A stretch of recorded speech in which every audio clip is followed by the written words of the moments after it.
Hi everyone, my name's Abby and you're watching a #KickStartMyFuture presentation brought to you by Connections and Make Happen. In this presentation, we're going to be exploring our Post-16 options to help you think about what you might want to do after Year 11. Right now you're working towards your GCSEs and hopefully we're all aiming for 4s and 5s, especially in Maths and English, as if you don't get a passing grade in Maths and English, you will have to resit them alongside your next course. When you complete and pass your GCSEs, you will have Level 2 qualifications. So the next step is to climb the ladder and work toward a Level 3 qualification. As you can see, there are different options, and these are A-levels in green, a vocational qualification such as BTECs or T-levels in the pink, and apprenticeships in purple. First, we will compare the difference between A-levels and BTECs, which you would normally study for at a college or sixth form. It's important to bear in mind that college is larger and a much more independent learning environment, so it helps to be quite self-motivated, whereas sixth forms are more like school and are smaller, so if you think you learn best with a bit more structure and support, then sixth forms are probably a better option for you. However, different colleges and sixth forms will have different facilities and offer different combinations of qualifications. So, firstly, it's important to choose your college or sixth form based on what you want to study. The key difference between BTECs and A-levels is that with BTECs you'll be studying towards one vocational qualification. This means you'll be learning a broad range of theory and practical skills in one subject, whereas with A-levels you are able to combine 3 different subjects with an academic focus. Sometimes you could combine the two depending on your provider. They both take 2 years to complete. However, the entry requirements may differ slightly, with A-levels having slightly higher entry requirements, particularly for certain subjects. Again, this will depend on the provider. Assessment methods is another one of the key differences. With BTECs, you'll be assessed by a combination of coursework, practical work, and examination, whereas with A-levels, they're much more like your GCSEs, where assessment is mainly examination. Either way, with appropriate results, you will be able to progress onto higher education or employment. As this framework demonstrates, a full BTEC diploma is equivalent to 3 full A-levels, so either option will take you a step up the ladder. And the same goes for apprenticeships. And you can start these as soon as you leave school at 16. And in general, apprenticeships are full-time jobs with training.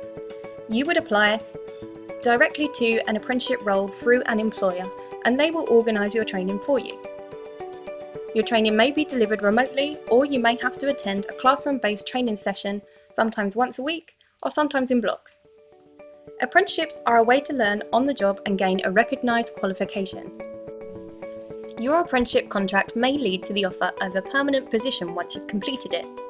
If not, you would have spent a year gaining experience, skills, and a qualification which you can use to apply to your next position. All apprentices must be paid the minimum wage, depending on the level, but some employers will pay more than this. And you can start as soon as you officially leave school. As previously mentioned, apprenticeships are offered at a variety of levels. Typically, the higher the level, the more competitive the entry requirements. So you may end up studying a Level 2 apprenticeship, but you can move up through these levels. So if all the options can lead to higher education or employment, how do you decide? First and foremost, what do you want to learn? A-levels let you combine a mixture of subjects, so if you can't decide, maybe they're the best option for you. However, if you have a career or vocation in mind, or just want to learn a broader range of skills for a specific subject, you might consider a BTEC or an apprenticeship. Another important thing to consider is, what are your career goals? Remember, BTECs and apprenticeships are vocation specific, meaning the things you learn will be relevant to one subject or industry. If you're certain about your career goals and you want to learn about that career on the job, then apprenticeships are good options. And they are available in a wide range of subjects.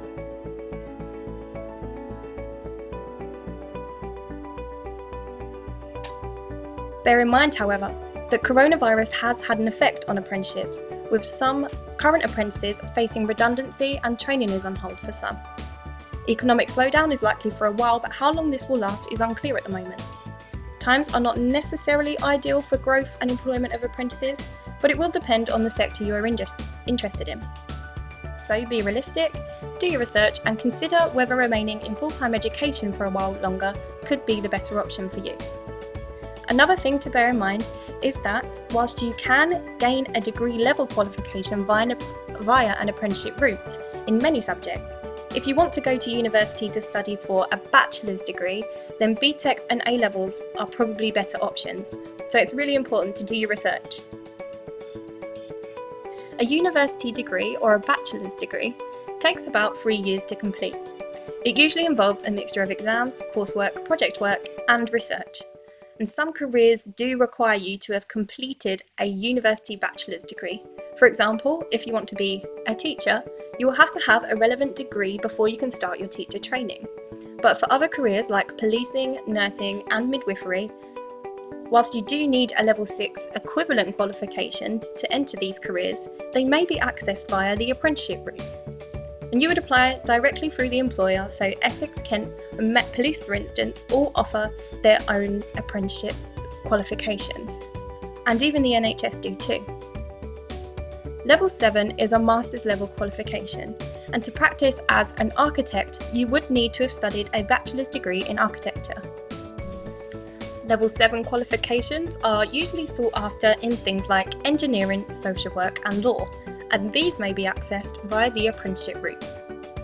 A Level 8 qualification, a PhD or doctorate, is the highest level of qualification you can gain in the UK, and there is one obvious career that requires a Level 8 qualification. The clue's in the name. This includes all doctors, such as psychiatrists. However, a doctorate actually refers to a research project written over 3 to 4 years. So, whilst PhDs are common to careers in things like research, medicine, science, and psychology, you can gain a doctorate in any topic that you're interested in. For instance, I'm applying for a doctorate in music, and I once met someone who gained a doctorate for his study of worms. Apprenticeships are not available at this level because of the research-intensive focus. If the career you want can be accessed via any pathway, another thing to consider is how do you learn best? Your learning style is key. Do you feel like you don't perform your best in exam situations? Then maybe BTECs or apprenticeships are better options for you. Finally, however, remember that apprenticeships are full-time jobs, so you will need to be able to commit to this. Are you work ready? If yes, is there a suitable apprenticeship available? If you're not ready to go out into the world of work, then BTECs or A-levels are probably better options. So here's a summary of our top tips. Set aside some time to research, draft, and make applications. Check out what subject qualifications you might need for the career that you're interested in.